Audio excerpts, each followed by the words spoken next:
Friends, weekly trade plan पर आप सभी का बहुत बहुत स्वागत है। और मैं डॉक्टर राजीव। आज हम लोग निफ्टी का वीकली ट्रेड प्लान बनाने जा रहे हैं। निफ्टी का इस बार का जो एक्सपायरी है ये मंथली एक्सपायरी होगा 30 दिसंबर को। तो ये एक्सपायरी में ये इंडेक्स पर कैसे ट्रेड किया जाए उसके बारे में आज हम लोग डिस्कस करेंगे। ठीक है। तो सबसे पहले मार्केट सेंटिमेंट हमें पता करनी है। तो उसके लिए हम लोग डेटा देखेंगे। तो ये डेरिवेटिव डेटा देखो, F I I D I I pro traders लोग फ्यूचर्स एंड ऑप्शंस में किस तरीके से पोजीशन बनाया। तो यहाँ पर पहले ऑप्शंस देखो। ऑप्शंस में डेटा तो पॉजिटिव है, यहाँ पर लॉन्ग पोजीशन है एंड शॉर्ट पोजीशन भी है। बीच में 2 दिन का शॉर्ट पोजीशन आपको दिखेगा, फिर लॉन्ग पोजीशन। तो लॉन्ग पोजीशन बहुत ज़्यादा है as compared to short position.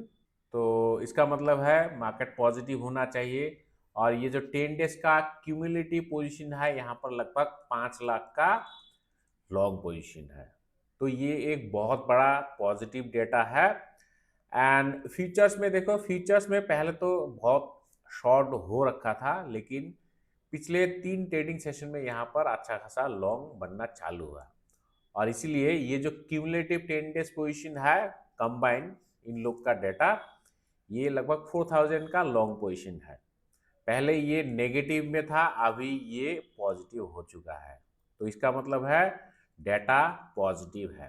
तो as per this data, derivative data, market का सेंटीमेंट थोड़ा बुलिश लग रहा है। ठीक है। तो ये है डेरिवेटिव डेटा। कैश डेटा पर एक बार नजर डालेंगे एंड कैश मार्केट में भी देखो डेटा थोड़ा पॉजिटिव होना चालू हुआ, क्योंकि F I I F P I लोग बहुत दिनों से शॉर्ट कर रहे थे। लेकिन पिछले 3 ट्रेडिंग सेशन में यहाँ पर वो लोग अभी लॉन्ग साइड में बैठा है, वो लोग लॉन्ग कर रहे हैं। लेकिन कल थोड़ा सा नेगेटिव है और ये डाटा नेग्लिजिबल है। एंड डी आई लोग तो बहुत दिनों से बाई कर रहे हैं, तो इसलिए नेट पोजीशन पॉजिटिव है। तो यहाँ से भी कैश डेटा के हिसाब से मार्केट का जो सेंटीमेंट है वो बुलिश ही लग रहा है। ठीक है, मतलब मार्केट ऊपर जाना चाहिए। तो हम लोग क्या कॉल ऑप्शन बाई करें? होल्ड ऑन, पहले आप ऑप्शन चेन एक बार एनालाइज करके देखो, उसके बाद डिसाइड करना। ठीक है। एंड ऑप्शन चेन पर इंटरेस्टिंग देखो, हाईएस्ट ओपन इंटरेस्ट जो है वो 26,200 लेवल पर, यहाँ पर 1,06,000 का आउटस्टैंडिंग वाई है। ठीक है। तो ये एक स्ट्रॉन्ग रेजिस्टेंस है 200। आज ये लेवल तो ब्रेक किया, लेकिन ऊपर सस्टेन नहीं हो पाया। तो ये एक हर्डल है, लेकिन उसका ऊपर ठीक ठाक सा वाई है। 300 लेवल पर है। 300 तो लाइफ टाइम हाई है निफ्टी का। उसके बाद 400 पर भी है, 500 लेवल पर भी है।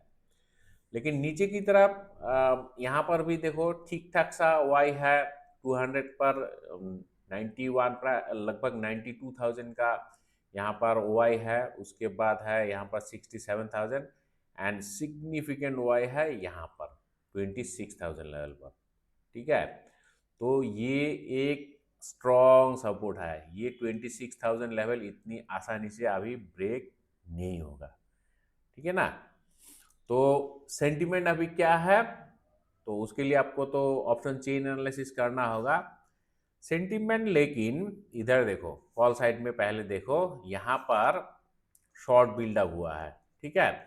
लेकिन इन द मनी ऑप्शंस में यहाँ पर लॉन्ग कवरिंग दिख रहा है। तो इन द मनी आप नज़रअंदाज कर सकते हो, क्योंकि इतना कोई खास पोजीशन है नहीं। तो at the money and near in the money options में शॉर्ट बिल्डअप हुआ है। ओटीएम ऑप्शंस पर भी शॉर्ट बिल्डअप भी है। तो कॉल साइड में शॉर्ट बिल्डअप मतलब बेरिश है सेंटीमेंट। एंड पुट साइड में देखो, पुट साइड में भी सेम ही है, यहाँ पर भी शॉर्ट बिल्डअप है। तो call side and put side दोनों में दबा के शॉर्ट बिल्डअप हुआ है। तो इसका मतलब है निफ्टी का जो सेंटीमेंट है वो साइडवेज है। ठीक है। तो डेटा के हिसाब से मार्केट पॉजिटिव है, लेकिन ऑप्शन चेन के हिसाब से लग रहा है सेंटीमेंट साइडवेज है। तो हम लोग फिर क्या करें? अच्छा, बाय द वे मैं आपको बता दूं, अगर आप ऑप्शन चेन एनालिसिस ठीक से सीखना चाहते हो तो इसके ऊपर मेरी एक बुक है, आपको शायद मालूम ही होगा, option chain analysis, the CT scan of derivative market.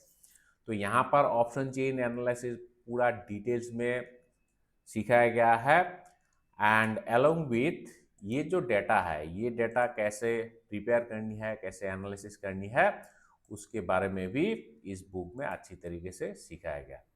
उसके अलावा एडजस्टमेंट्स का भी किताब है, इंटरडे ट्रेडिंग, एंड ये है गीता ऑफ ऑप्शन ट्रेडिंग। यहाँ पर ऑप्शन ट्रेडिंग का आपको ABCD से लेके एडजस्टमेंट्स तक मिल जाएगी, ठीक है। तो सेंटीमेंट जो है वो ऑप्शन चेन के हिसाब से साइडवेज दिख रहा है, एंड डेटा के हिसाब से तो लग रहा है कि मार्केट बुलिश रहेगा। तो हम लोग फिर क्या करें, चलिए एक बार चार्ट देख लेते हैं। चार्ट में देखो, ये जो ट्रेंड था ना, ये वाली जो ट्रेंड था, ये ट्रेंड अभी ब्रेक हो चुका है। ये ट्रेंड क्या बेयरिश ट्रेंड था ना, मार्केट नीचे जा रहा था क्योंकि lower low and lower highs बना रहा था। लेकिन कुछ दिनों से ये जो ट्रेंड है इसको ब्रेक किया मार्केट ने। ये जो ट्रेंड है ना, डाउनवर्ड स्लोपिंग ट्रेंड है, इसको ब्रेक किया। तो इसका मतलब है सेंटिमेंट अभी बुलिश है, क्योंकि ट्रेंड रिवर्सल हो गया। ये वाली जो ट्रेंड था ये रिवर्स हो चुका है। तो हम लोग क्या करेंगे, देखो यहाँ पर दो तरीके से ट्रेड किया जा सकता है। एक तो सबसे आसान तरीका है, आप OTM एक पुट ऑप्शन सेल कर दो, ठीक है, OTM सेल कर सकते हो। एंड नहीं तो और एक काम कर सकते हो, कॉल ऑप्शन भी बाय किया जा सकता है, लेकिन क्योंकि ये लाइव हाई है 300 का ऊपर, तो जब भी ये लेवल ब्रेक करे तब फिर कॉल ऑप्शन बाय भी किया जा सकता है। उससे पहले मेरे ख्याल से ऑप्शन सेल करके, मतलब पुट ऑप्शन राइट करके ही आपको ट्रेड करना चाहिए, ठीक है। 26,000 का पुट ऑप्शन राइट कर दो और बैठे रहो। एंड बाय चांस किसी भी कारण फिर से मार्केट नीचे आने लगा तो फिर आपको स्ट्रैटेजी तो एडजस्ट करना पड़ेगा, ठीक है ना। तो कल जब भी 200 का ऊपर निफ्टी चला जाए, या गैप अप ओपन हो, या फिर इसका ऊपर निकल जाए, तो आप इमीडिएटली पुट ऑप्शन राइट कर सकते हो। एंड जब भी ये हाई ब्रेक करे तब तो फिर मार्केट नया छलांग लगाने के लिए रेडी है, तो उस वक्त फिर आप कॉल ऑप्शन बाय भी कर सकते हो, ठीक है। लेकिन standard disclaimer, this video is purely for educational purpose only. कोई भी ट्रेडिंग डिसीजन लो, अपना फाइनेंशियल एडवाइजर से कंसल्ट करना मत भूलिएगा। Thank you.